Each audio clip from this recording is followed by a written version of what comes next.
Que Dios nos bendiga, hermanos y hermanas. Bienvenidos, bienvenidas a un video más. Este es el segundo video de este tema. ¿Quién es este que murió por todos? Este es el espacio Palabra Viva en todo tiempo. Así hemos titulado este espacio de videos vía YouTube, y también agradecidos con el Señor que el Señor nos permite avanzar en estos estudios. Palabra Viva en todo tiempo es una presentación del Instituto de Estudios Bíblicos Palabra Viva, un ministerio de la Iglesia Bautista del Calvario desde Managua, Nicaragua. Vamos a iniciar, vamos a dar continuidad. En la primera parte, en el primer video, estuvimos hablando acerca de la unión hipostática, quiere decir la unión de la naturaleza divina con la naturaleza humana del Señor Jesucristo. Unión hipostática. Cómo el Señor Jesucristo es Dios y hombre, plenamente Dios. Y que esta es una relación, una unión única e irrepetible. Ese fue el enfoque de nuestro primer video.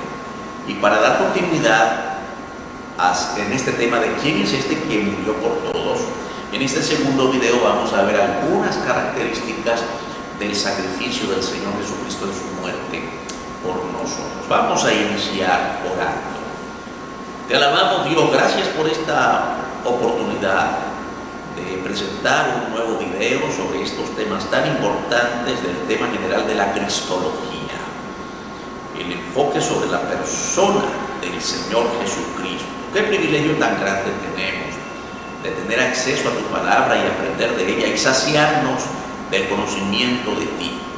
Bendice estos videos que puedan ser de gran bendición, de gran edificación para los hermanos y hermanas que puedan apreciarlo. Oramos agradecidos en el nombre del Señor Jesucristo. Amén. Muy bien, continuamos entonces. Estos videos son para su propio aprovechamiento espiritual. Compártanlo para pastores, para estudiantes de institutos o seminarios bíblicos, para pequeños grupos en las iglesias, para la familia, para los tiempos devocionales. Hay mucha información bíblica en estas publicaciones. Una pregunta para continuar nuestro estudio. ¿Podría Cristo pecar? Había un solo indicio de posibilidad de que el Señor Jesucristo pecara.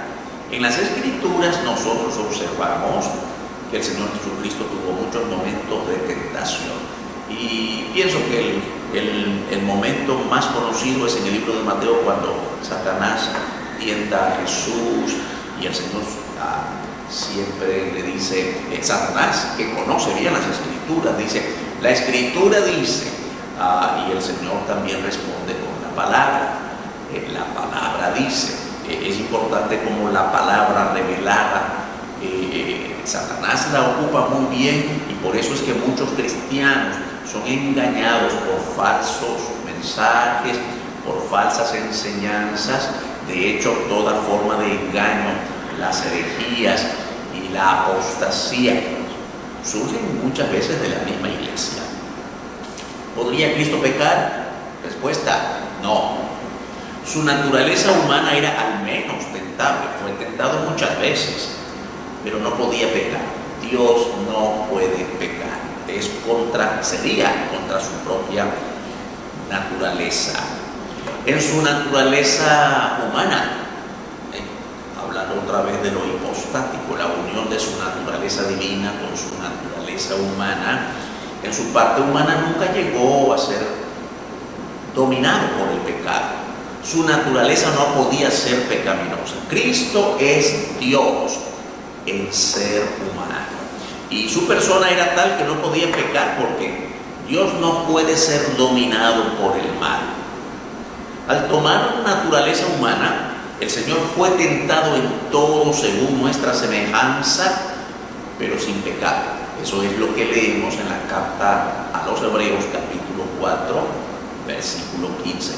con nuestra semejanza humana, igual que nosotros, con cuerpo humano, con apariencia humana, con naturaleza humana, pero sin pecado. Y Dios, en Romanos capítulo 8, verso 3, leemos, cuando Dios, enviando a su Hijo en semejanza de carne de pecado, y a causa del pecado, condenó el pecado en la carne. Lo condenó durante su vida, su ministerio, su palabra, su oposición férrea frente a cualquier forma de pecado. Pero su máxima expresión de dominio sobre el pecado es en la cruz, muriendo por nosotros y resucitando victorioso de la muerte. En Juan capítulo 8, verso 46, también leemos esto. ¿Quién de vosotros me redarguye de pecado? Cuando el Señor Jesús hablaba con la gente, con los fariseos o con los mismos discípulos para enseñarles su verdad. ¿Quién de nosotros me redarguye de pecado? Esto es, ¿quién de nosotros puede probar que yo peco, que yo hago pecado? ¿Quién de nosotros puede probarme pecado? Ninguno, absolutamente ninguno. Y también leemos en la segunda carta de Pablo a los Corintios, en el capítulo 5, verso 21, hablando del Señor Jesucristo, dice, al que no conoció pecado, por nosotros lo hizo pecado. Qué interesante esto. Él no pecó, no conoció pecado, pero por nosotros lo hizo pecado. ¿Qué cosa? Una cosa muy importante, creo que lo referimos en el video anterior, cuando el Señor Jesucristo está allí en la cruz padeciendo el dolor de la muerte, está allí en sustitución nuestra, está en nuestro lugar y está cargando sobre sí el pecado de todos nosotros, absolutamente todos. Los más grandes pecadores como los que no se creen grandes pecadores, los pecados más pequeñitos como los pecados más grandes. Todo pecado el Señor lo estaba cargando sobre sí en la cruz. Y cuando el Padre está viéndolo desde el cielo, podemos pensar en esto. El Padre no puede ver a su Hijo porque Padre Santo, sin pecado, ve a su Hijo cubierto de pecado. En realidad, el Señor Jesucristo es quien físicamente está en la cruz, pero de modo espiritual, Dios el Padre, a quien está viendo allí, es a nosotros, porque Él está en lugar nuestro. Imagínense usted toda la sumatoria de pecados que el Señor Jesús está cargando en ese momento crucial de su vida y de la nuestra, por nuestros pecados. También en la primera carta de Pedro, capítulo 3, verso 18, dice la Escritura, porque también Cristo padeció una sola vez por los pecados, el justo por los injustos, para llevarnos a Dios, siendo la verdad muerto en la carne, pero vivificado en espíritu. Mucho que aprender de todos estos versículos de la palabra, hermanos y hermanas. Mire bien, el justo por los injustos, Él no había pecado, pero murió por nosotros los pecadores, y fue una sola vez. ¿Sabe que esto es importante? Porque su muerte, su sacrificio es tan efectivo que ya no hace falta que alguien muera otra vez por nosotros. Bendito el Señor. El derramamiento de su sangre, su sacrificio, su dolor es suficiente a los ojos del Padre, a los requerimientos del Padre para nuestra redención. Y también leemos en primera carta de Pedro, capítulo 2, versos 21 al 22. Pues para esto fuisteis llamados, está hablando a la iglesia, a los salvados, a nosotros también. Porque también Cristo padeció por nosotros, dejándonos ejemplo para que sigáis sus pisadas. El verso 22 dice, el cual no hizo pecado, ni se halló engaño en su boca, quien cuando le maldecía, no respondía con maldición. Cuando padecía, no amenazaba, sino encomendaba la causa al que juzga justamente. Qué bendición, hermanos, que cada vez que profundizamos más en la palabra podemos apreciar qué grande el resultado del sacrificio del Señor por nosotros. Sin pecado fue capaz de ir a padecer por nuestros pecados en muerte. Y también leemos en Isaías 53:9 acerca de la perfección de la obra del Señor Jesucristo, la perfección en su conducta, Hebreos 7:25 al 28, Colosenses 2:9, Él fue perfecto en su conducta, en su actitud, en sus reacciones. Así lo testifican estas citas bíblicas. Ahora bien, nosotros que entendemos muy bien por las Escrituras lo que significa el sacrificio de Cristo en nuestro beneficio, en nuestra bendición, tenemos que ser advertidos de que han habido desde siempre otras corrientes que tratan de dar diversas explicaciones a la encarnación de Cristo, a la manera en que Él tomó forma humana. Y vamos a mencionar algunas. El arrianismo, esto de arrianismo es una corriente de pensamiento que se divulgó a partir del siglo IV después del Señor Jesucristo, y toma el nombre de arrianismo por su pensador más importante, Arrio, en aquel tiempo antiguo. Este hombre y quienes le seguían enseñaban que ni el Espíritu Santo ni Cristo eran Dios. Óigame, qué herejía tan grande para nosotros, una tremenda herejía pensar que el Espíritu Santo no es Dios y que Jesucristo no es Dios.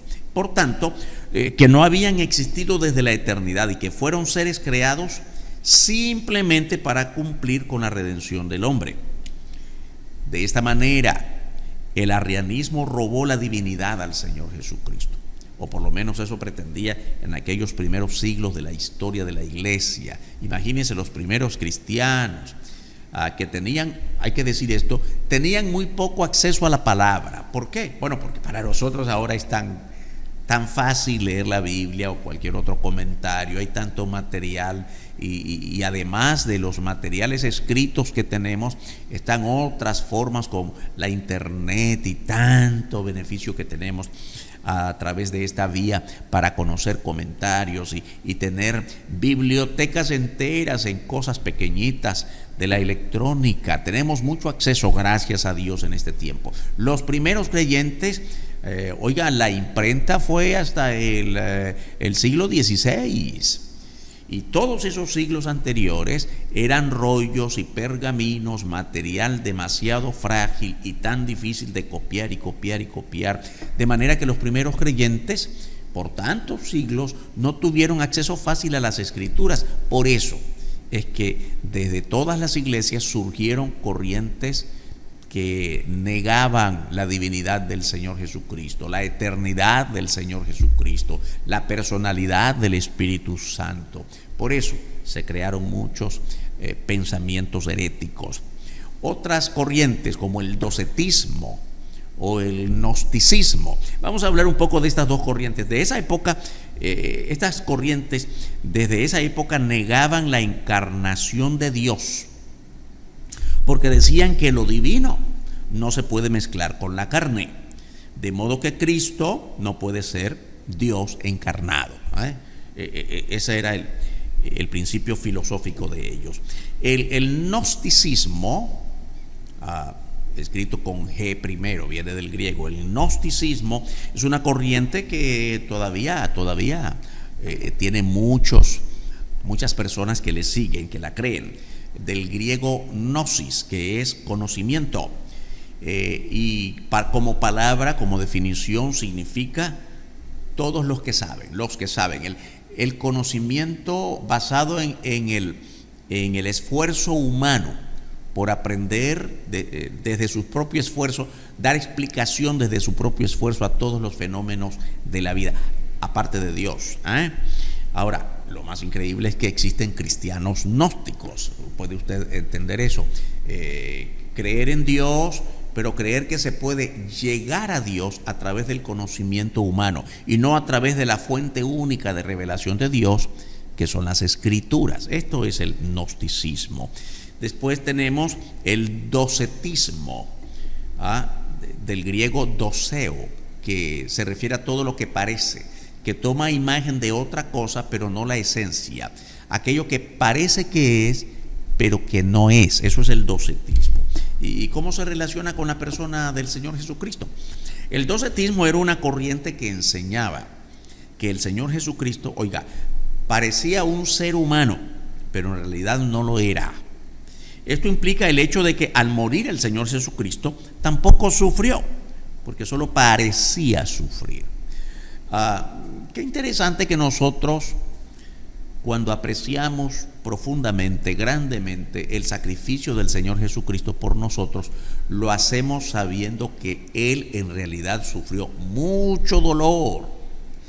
La corona de espinas sobre su cabeza, los clavos en sus manos y sus pies, sus espaldas deshechas por los látigos, además de la burla, fue escupido, etc. Sufrimiento de verdad. Pero viene alguien y dice, los docetistas, no, él no sufrió, parecía que sufrió. Esto es como un fraude, ¿no? Nos está dando una imagen de dolor que no es real, y dicen sencillamente, si es Dios no le duele. Es un pensamiento demasiado simple. Entonces todas estas herejías eran propias de los primeros siglos de la iglesia. Sin embargo, hoy con otras formas, con otras variantes, pero todavía existen. En el tiempo en el que el apóstol Juan escribe su primera epístola, la primera carta del apóstol Juan, esta corriente herética, el docetismo, estaba influyendo con mucha fuerza en las iglesias de aquel tiempo. Por eso Juan responde a esa realidad, a esa coyuntura, a ese contexto con primera carta de Juan, capítulo 4, los versos 1 al 3 se refieren exactamente a esa situación. Hermanos, hermanas, ¿por qué era necesaria la encarnación del Señor Jesucristo? ¿Por qué no podía haber otra forma para nuestra redención? ¿Por qué tenía que ser que Dios tomara forma de hombre, se encarnara en la persona de Jesucristo? La encarnación de Cristo era necesaria para resolver el problema de la naturaleza pecaminosa desde el mismo plano de la naturaleza humana. Óigame, la Biblia nos enseña que Dios, como Dios, no puede cometer pecado, de modo que la única forma en que Dios podía resolver el pecado humano era desde el ángulo humano propiamente, desde una posición humana, sin pecado, sin pecar, pero en medio de los pecadores.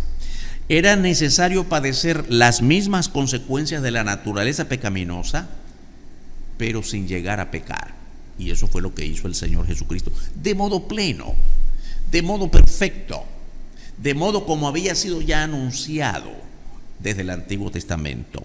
Era necesario condenar la carne desde la carne, y eso hizo necesario que el Cristo santo y puro, eterno, al tomar naturaleza humana, se despojara de su grandeza para tomar forma humana, humillándose a sí mismo hasta la muerte.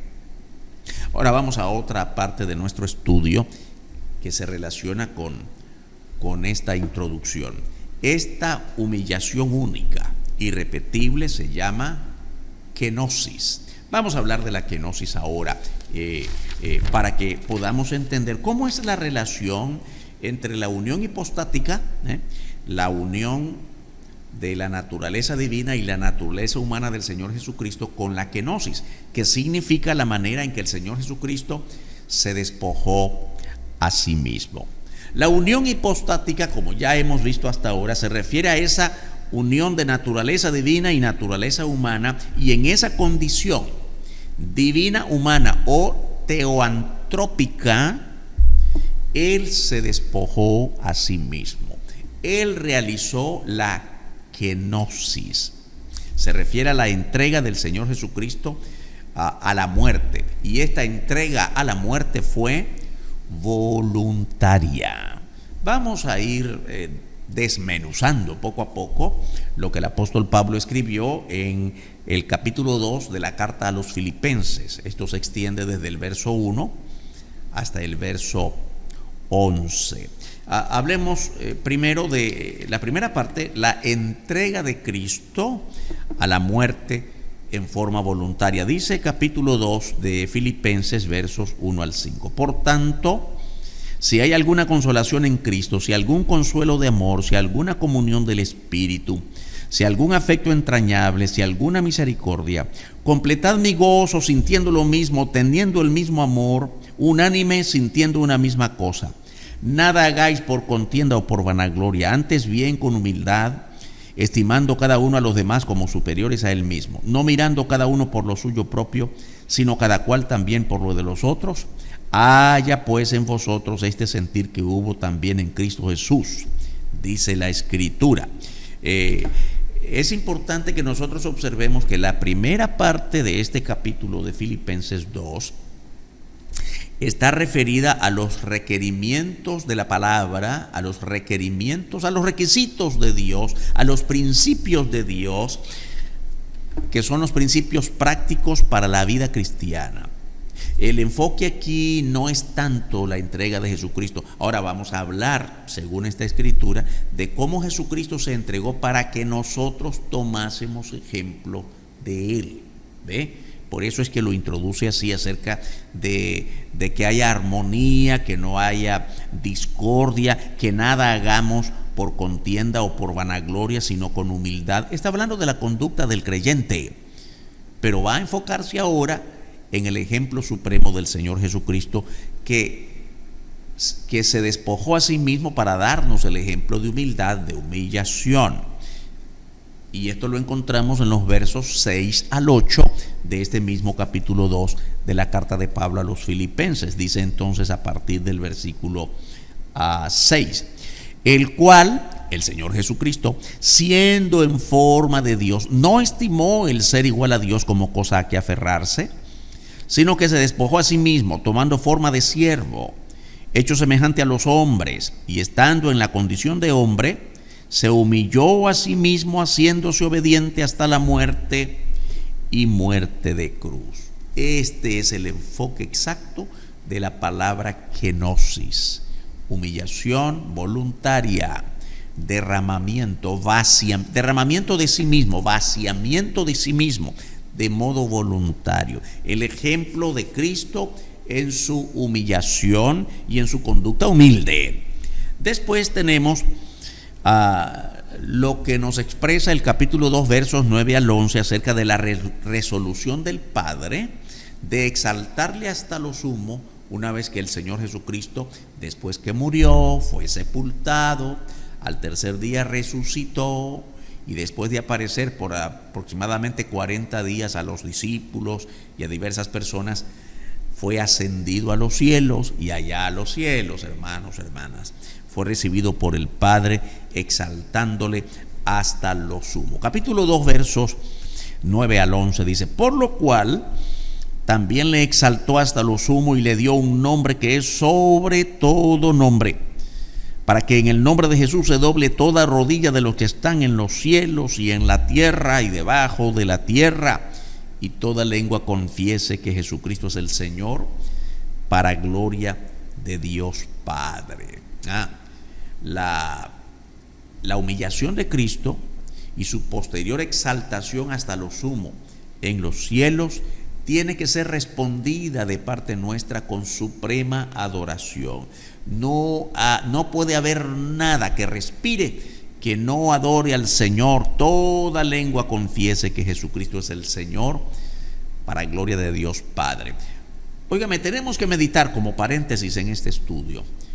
Pensamos en Cristo, su sacrificio, y alabamos al Señor por tanto que hizo en favor nuestro durante toda su vida en esta tierra y especialmente en la cruz. Ahora, ¿le adoramos lo suficiente?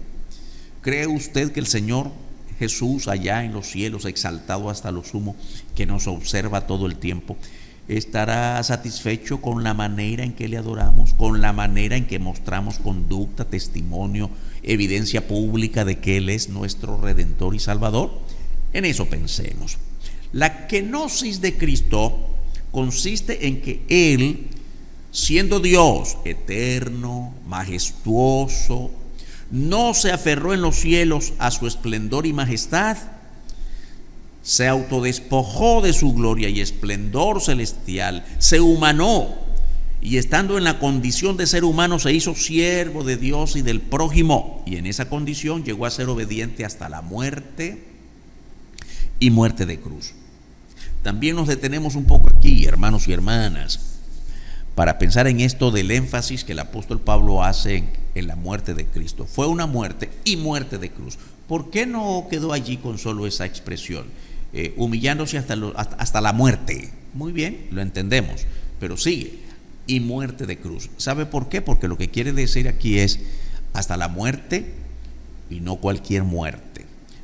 Ahora, cuando estudiamos un poco más lo específico de cómo murió el Señor, tenía que derramar su sangre, porque desde el Antiguo Testamento la Biblia nos viene presentando al elemento sangre como el elemento que usa Dios el Padre para limpiar nuestros pecados.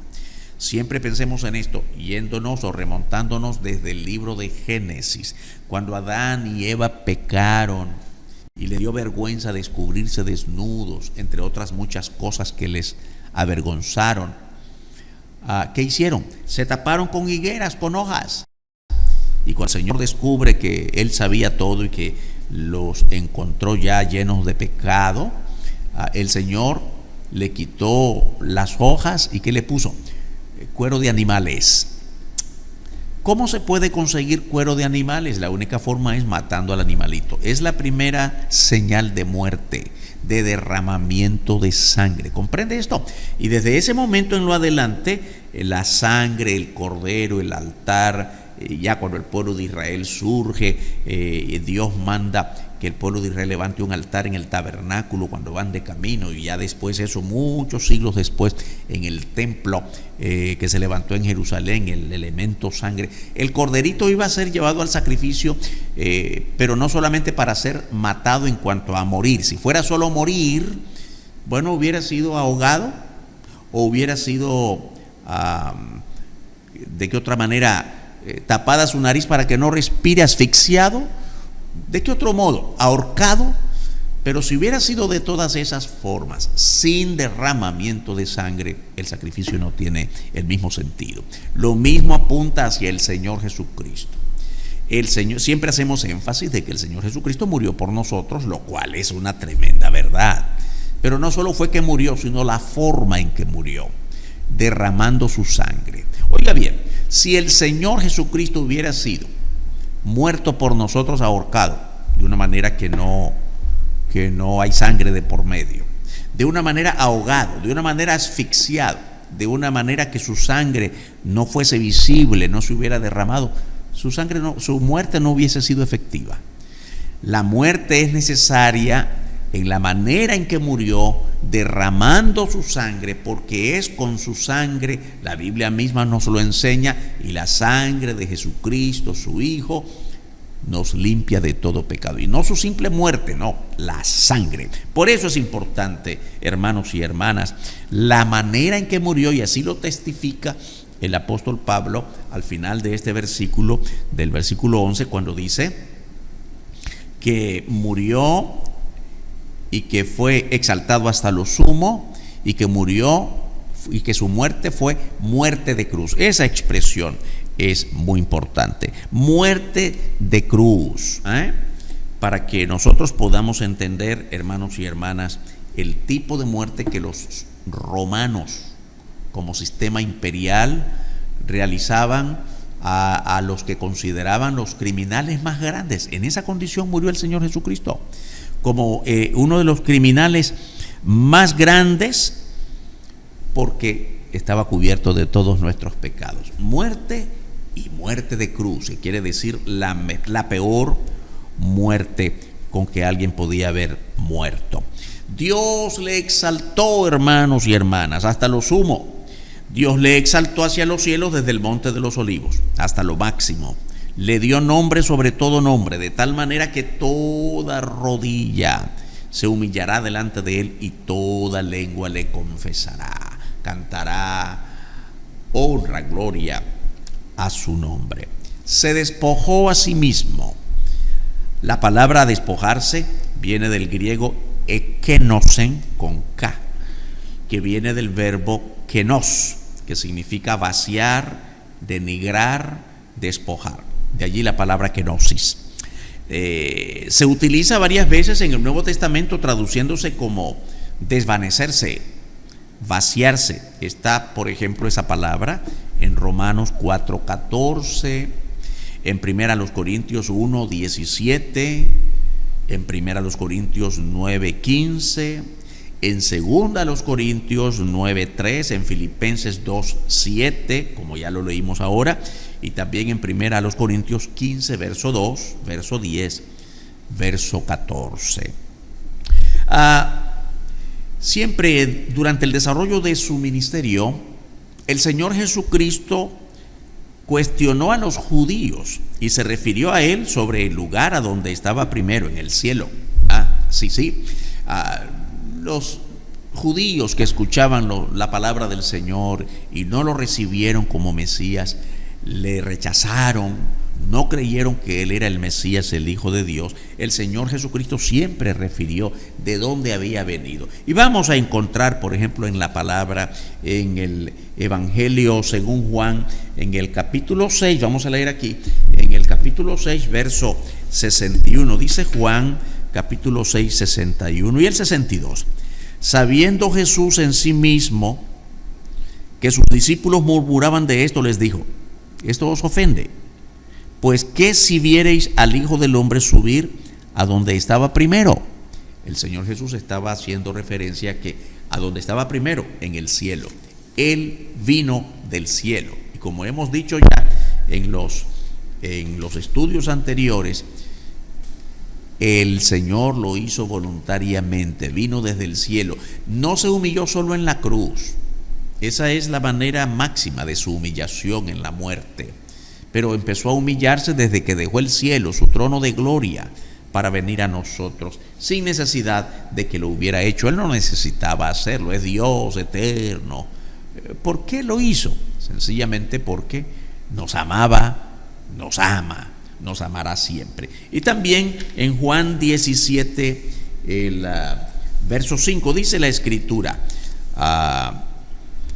ahora pues, Padre, glorifícame tú al lado tuyo con aquella gloria que tuve contigo antes que el mundo fuese. Es la oración, capítulo 17, cuando el Señor está ya declarando que se va de este mundo y que está en los últimos momentos orando.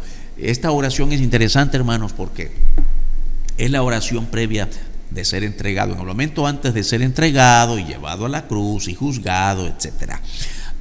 Y la mayor parte de esta oración no es por sí mismo. Hace oración al Padre por sí mismo, pero la mayor parte de la oración es por nosotros, por los discípulos y por quienes habrían de creer en Él por la palabra de ellos, y eso somos nosotros.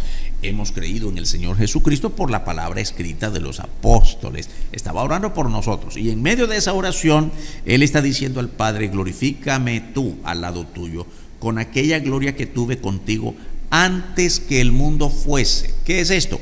Antes no solo de venir Él a este mundo, sino también antes de que se creara todo, porque Él es Dios eterno, no lo olvidemos.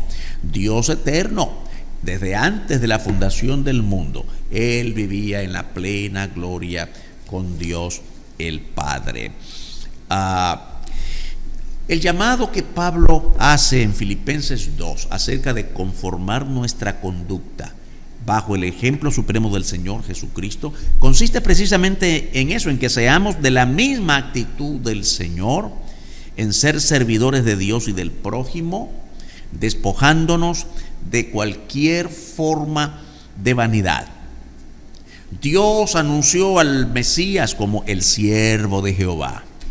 En Isaías, capítulo 42, versos 1 al 7, en el capítulo 52, verso 13. En la Biblia, la palabra siervo se traduce igual que esclavo. Cada vez que vemos la palabra siervo en la Biblia, piense en esto, que tiene que ver con nosotros como siervos de Dios también. El esclavo, es decir, aquella persona que ha sido comprada por un precio. El Señor Jesucristo nos compró con un precio, el de su muerte, el derramamiento de su sangre, y eso nos hace sus siervos, en una manera equivalente a cómo se usaba la palabra en aquella antigüedad: esclavos. Ese es el significado de la palabra siervo. Y esto tiene total concordancia con lo que el Señor dijo en Mateo 20:28. Somos sus siervos Y el Señor Jesucristo es el mejor ejemplo de ser fiel a sus propósitos hasta la muerte. Y así manda que todos nosotros le imitemos. Capítulo 2 de Apocalipsis, versículo 10. El Señor Jesucristo en su kenosis se vació, se despojó a sí mismo. Óigame, esta es la relación que tenemos que hacer entre la unión hipostática y la kenosis. ¿Cómo? Bueno, ya estudiamos que la unión hipostática es la unión de la naturaleza, su naturaleza divina y su naturaleza humana como única, como irrepetible. Y en esa condición teoantrópica, en esa condición divina humana, se despojó de lo divino cuando vino, de su gloria, no de su divinidad, no de su divinidad, sino de su gloria, de su posición allá en los cielos, porque nunca dejó de ser Dios mientras estuvo entre nosotros en este mundo. Ahora la pregunta para avanzar en nuestro estudio: ¿de qué se despojó? ¿Qué cosas él tuvo que dejar en el cielo para venir a este mundo? Primero, no se despojó de su deidad, no dejó nunca de ser Dios. Aunque en su condición de hombre se sujetó por completo a la autoridad del Padre y a la dirección del Espíritu Santo, él no se despojó de su condición divina, de su deidad. Segundo, el Señor Jesucristo no se despojó de sus atributos, de sus habilidades naturales, aunque se ubicó en sumisión al Padre, en obediencia al Padre y al Espíritu Santo para cumplir su misión. Él no se despojó de sus atributos. Siempre fue omnipresente, siempre fue omnisciente, siempre fue eterno, siempre fue lleno de poder. Tampoco se despojó de toda su gloria. En Juan 1:14 observamos esto. Él, aunque dejó la gloria que había tenido con el Padre antes de que el mundo fuese, nunca dejó su carácter glorioso aún en medio de los hombres en cada condición difícil que enfrentó en este mundo. Él se vació y se privó a sí mismo de aquella forma celestial, su majestuosidad, para venir y cumplir su misión celestial en medio de las condiciones naturales humanas. Hermanos, hermanas, la obra de Cristo, desde su muerte hasta su exaltación, fue de predicación de la verdad, de enseñanza de la verdad, vivir la verdad, y que incluyó también su muerte, su sepultura, su resurrección, su exaltación y su puesta en lo más excelso de los cielos, su exaltación en la gloria. La carta de Pablo a los Filipenses responde a la necesidad de que alguien tuviese que mostrar humillación por nosotros delante del Padre. Pero no olvide lo que ya dijimos.